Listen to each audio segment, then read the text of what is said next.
Good evening. This is Mr. Sarpy, just giving you the information on the Sarpy Message for this week.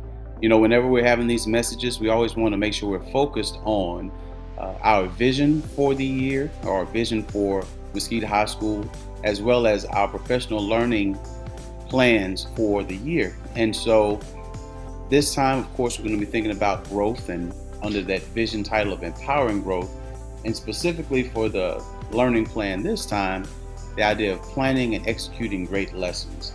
So for the next 4 weeks, we're going to be focusing on the 4 questions of great learning that should be happening in classes. And if we can answer these 4 questions, we know we're in the right track.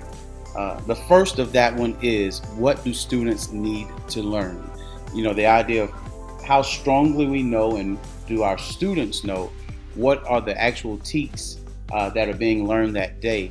And so some questions I have for you, and some questions I want us to think about and to address are, 1, how do we ensure that the TEK is taught in its entirety and to the level of rigor that is determined? And then also, how do we ensure that students know the TEK they are learning to its entirety and its rigor? We can be certain that the more specific and the more clear the student's knowledge is of the TEK or of the standard that is being learned, the better that student will learn that.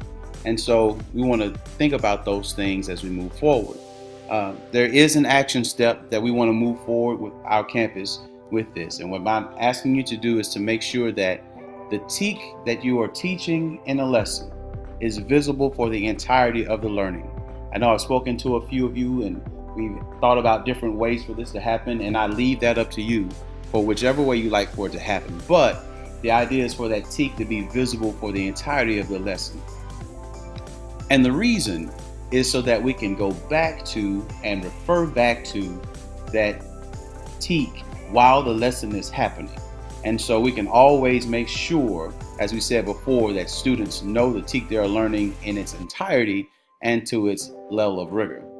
Now, I also am aware of this, that this could be just a compliance piece. And I want you to know that that is not the intent. That is not the spirit of what we're doing. And rather, at all times, we want to stay away from compliance pieces and honestly let it be about learning. And so as you get with your teams, or if you work individually, as you think of ways to make sure that TEK is visible throughout the time of your learning, make sure that you understand, I'm not asking for a compliance. I'm asking for something that will strengthen the learning and help us to answer that question, what do students need to learn? Have a wonderful day. Can't wait to start the second 6 weeks with you. Empower, impact, and love. We are Skeeter Nation.